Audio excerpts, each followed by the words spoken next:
Hey y'all, Gary with Tennessee Stands. Hey, SB 187, if you recall, was the bill that almost does nothing that went through Senate Health Committee with Senator Janice Bowling to provide religious exemptions or to secure religious exemptions to vaccines here in the state of Tennessee.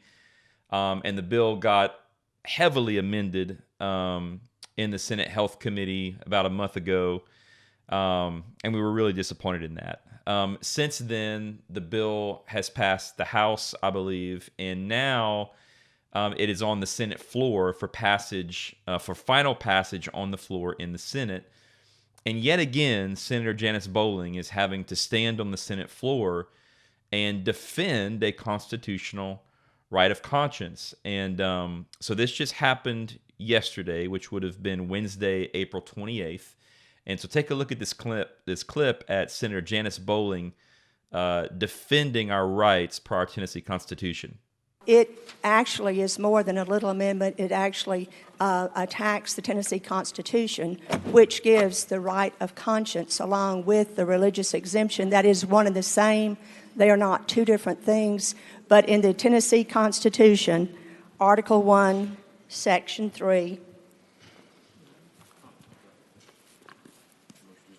and we all took the oath to uphold this Constitution, all men have a natural and indefeasible right to worship Almighty God according to the dictates of their own conscience, that no man can of right be compelled to attend, erect, or support any place of worship, or to maintain any minister against his consent, that no human authority can, in any case whatever, control or interfere with the rights of conscience, and no preference shall ever be given by law to any religious establishment or mode of worship. So it is part of our religious exemption in the Article 1, Section 3 of the Tennessee Constitution.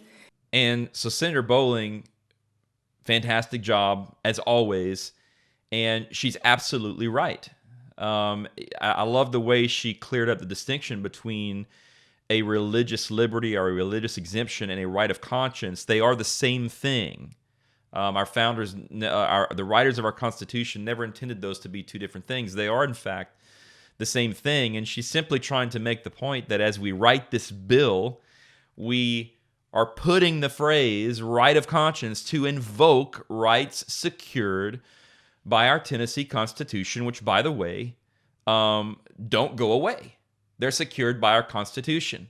But, of course, what we've been trying to show you that is happening in our General Assembly, even with our GOP, our conservative Republicans, here's a classic example. So here's Senator Richard Briggs out of Knoxville talking about where our rights go in a public health emergency. Listen to this. Yeah, thank you very much, Mr. Speaker. And I really don't want to be a skunk at the picnic, but I think there's certain things that has to be pointed out with this.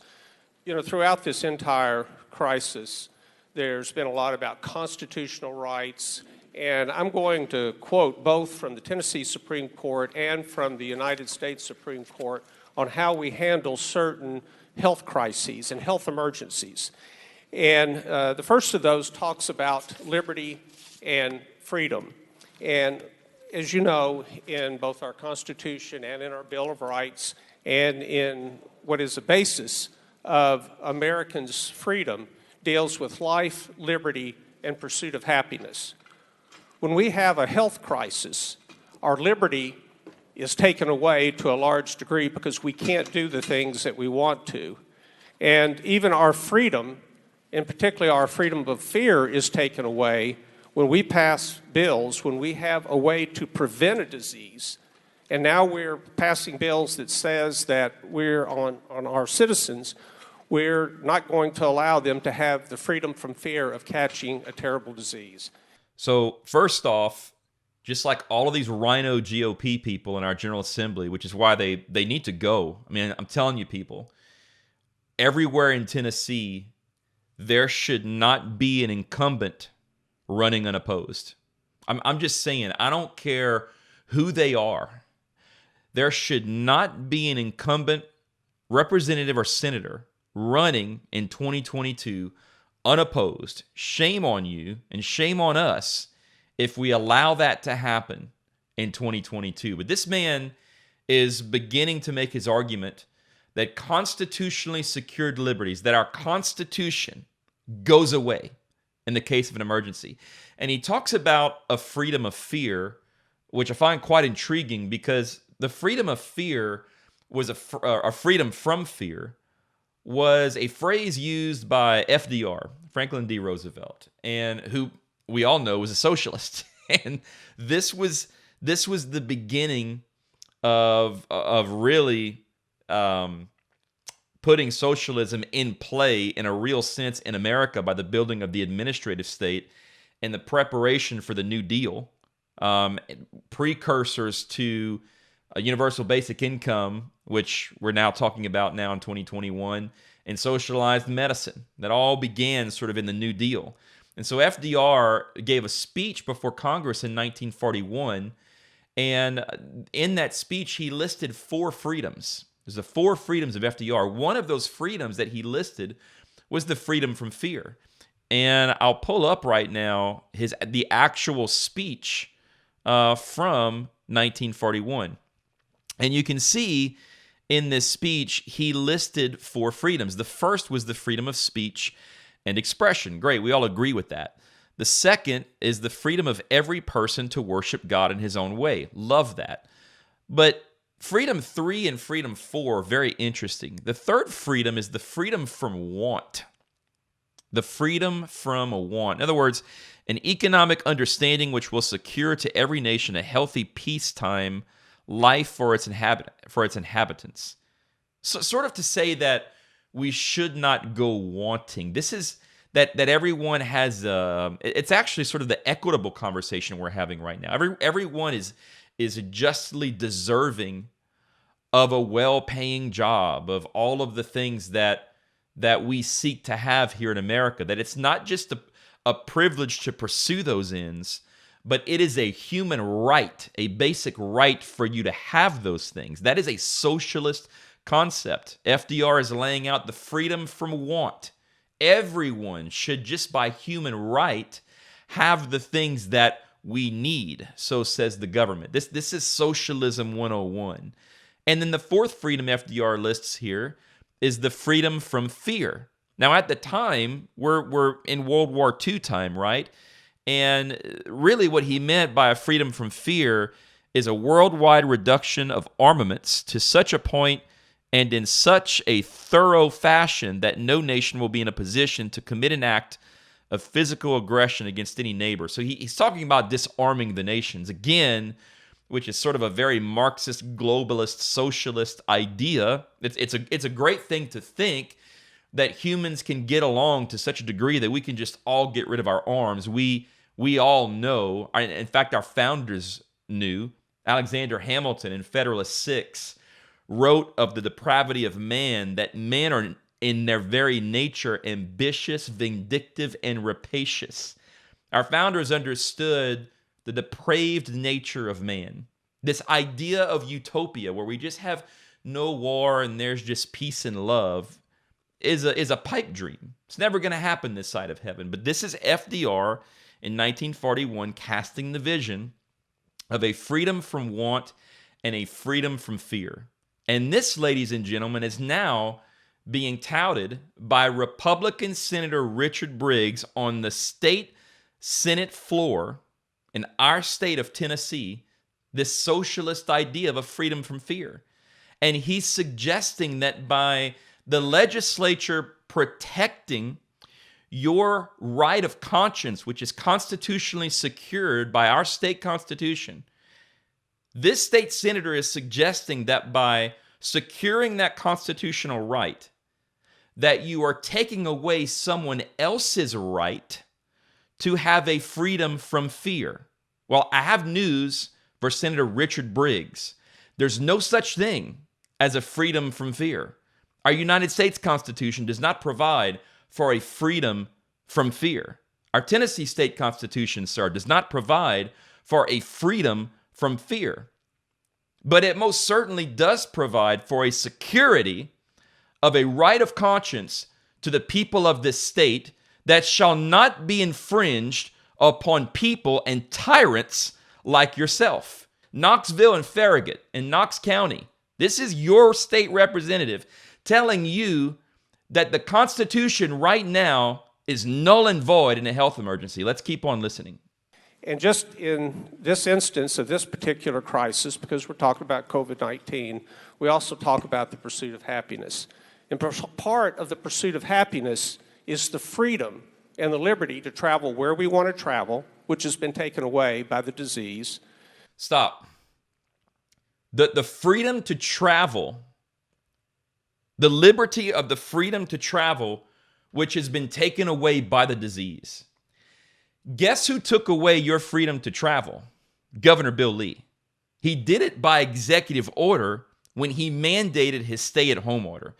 Guess what did not take away your freedom to travel? COVID-19. Our government did that. Let's continue. It's the ability to earn a living, and we all know that over 1 million Tennesseans have lost their jobs, and this affects their families, which could end up being 2.5 million. And I even dare say that the 6.9 million Tennesseans have been affected by this and have had their pursuit of happiness taken away. Stop. Let's talk about job loss and business closure in the state of Tennessee. Guess who did not close your business, and guess who did not cause you to lose your job? COVID-19. Guess who did? Governor Bill Lee. When he signed an executive order that called you non-essential and shut down your business, and then delegated authority to 6 health departments across the state of Tennessee in our metropolitan areas to restrict and close your business for the last year. Yeah, guess who is responsible for business closures and job losses in the state of Tennessee? Not a disease. Our government, sir. Let's continue. And I'm going to be quoting now directly from Supreme Court rulings. It says that liberty is subject to regulation when it requires you to protect the public against menaces to the health and safety of the public. The Supreme Court recognizes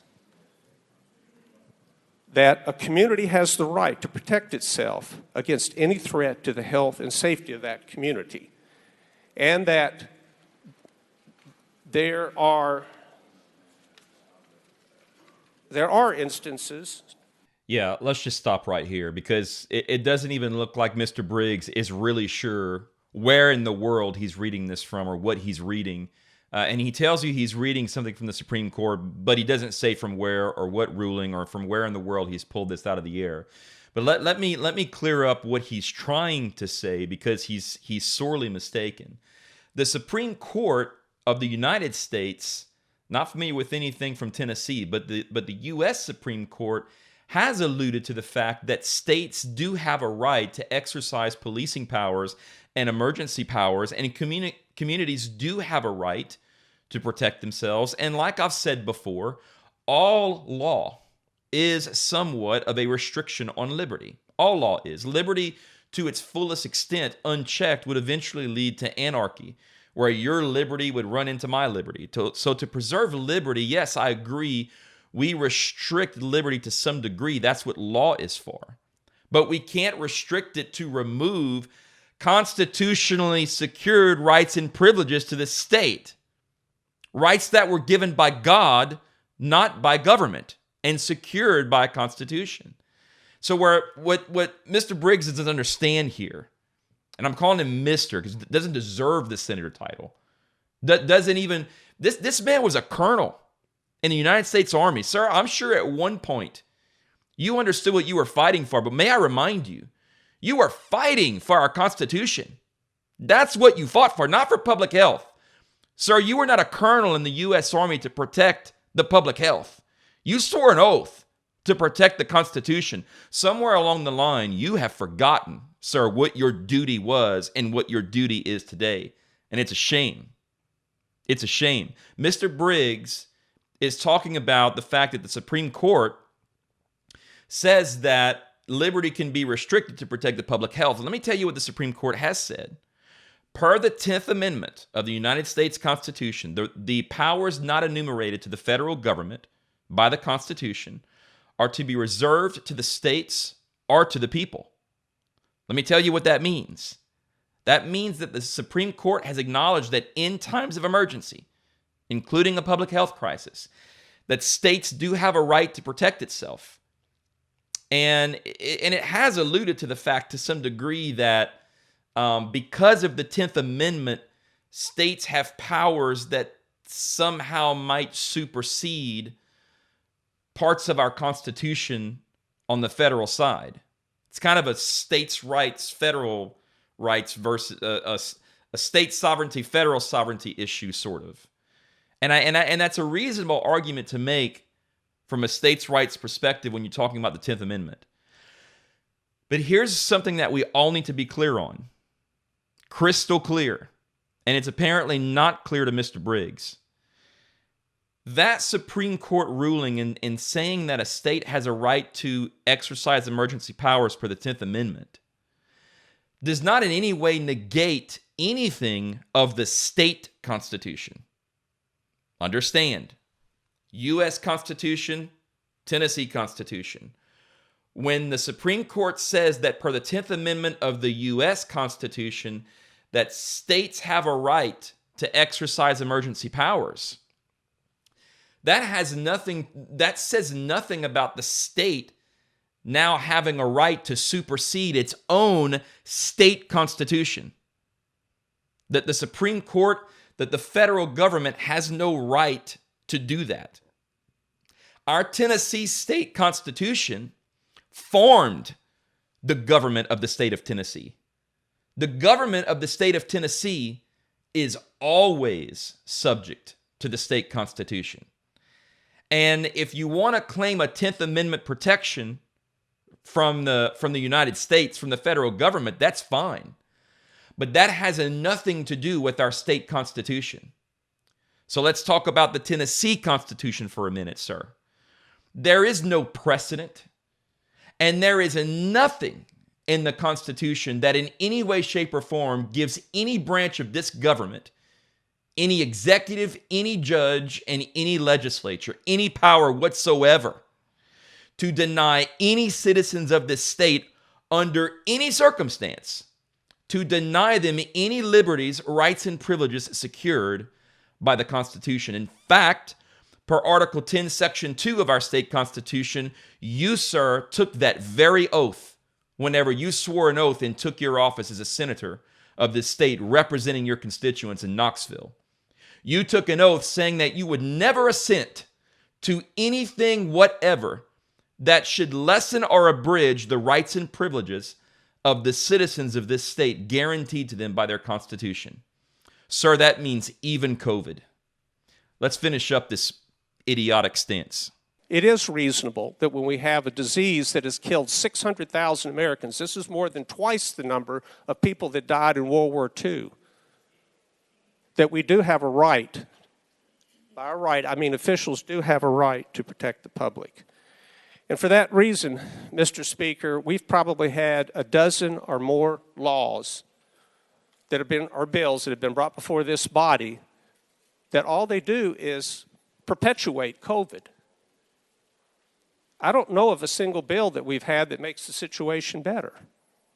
And I think that from Supreme Court rulings that go back to colonial times, that deal with public health, that go back 120 years, that deal with measures that they've looked at again. I'm talking about the Jacobson versus the state of Massachusetts that's being quoted today, that's being referred to today. Let's just stop here, because honest to God, I can't take anymore. Now he's referencing the Jacobson v. Massachusetts case, Supreme Court case 1905 during the smallpox epidemic, which I've already talked at length about in terms of it was applicable to a law being made by the state's General Assembly and not any sort of mandate. To his credit, which would be applicable here because we are looking at now a law being passed by our General Assembly. However, it is important to note that in that Supreme Court opinion, if you go back and look at the 1905 Supreme Court opinion, one of the reasons that they upheld the state of Massachusetts' right to make this vaccine mandate over the people of Massachusetts was because of their Constitution. Their Constitution did not provide the kind of protection and security to the people that the Tennessee Constitution does to its people. That's a massive distinction to make. In fact, I've said this oftentimes, that Thomas Jefferson remarked that the Tennessee Constitution was the least imperfect and the most Republican. Why? Because it does the job like no other of securing individual liberties and the rights of the people. The Supreme Court in 1905 referenced in the Jacobson case that the Massachusetts Constitution, in its preamble, regarded a safety for the people, for the whole of the people. It referenced the social welfare and the common good of the people. And literally, the Supreme Court Chief Justice used that phrase from the preamble to justify a ruling that in the spirit of the Massachusetts Constitution, it would protect the whole of the people, and therefore the state had some supposed right to make these mandates over the whole of the people. Worth noting that in 1905, this was an incredibly liberal Supreme Court in its time, nonetheless. But what we know about our Tennessee Constitution is completely different. The Tennessee Constitution doesn't mention social welfare and common good. No, it tells us actually in Article 1, Section 2, that the doctrine of non-resistance to arbitrary power is absurd and slavish. That's what our Constitution says. Our Constitution upholds our individual rights and liberties against those who would try to remove those from us in government. And again, in Article 11, Section 16, our Constitution says that our Bill of Rights, everything laid out in Article 1, is accepted out of the general powers of the government and shall forever remain inviolate. What does that mean when rights are accepted out of the general powers of the government? It means that governors can't take them away by executive fiat and executive order. It means that legislators can't take them away. And it means that judges can't take them away, per our Constitution, Article 1, Section 8, without due process. Guys, I know I'm a little frustrated. I'm a little mad, and I'm pissed. I cannot believe that these kinds of statements are being made by a Republican senator, no less, which honestly doesn't mean anything anymore, as we well know in 2021. I don't know what the hell's going on in the GOP, but it's not what it used to be. These men and women don't stand for conservatism. They don't stand for constitutional liberties secured by we the people. These men and women don't understand what a we the people is. They only understand a we the government. I'm telling you, 2022, we got a clean house. There should not be an incumbent on the list without a primary challenger in the Republican Party. Hands down, in any party. But don't be fooled that by thinking that just because you have a Republican in office that you're good to go. You're not. You are not. It's so frustrating and angering to see this happening. The freedom from fear? The freedom from fear, y'all. What is that? Being talked about by a Tennessee state senator on the Senate floor regarding your liberty. This is crazy.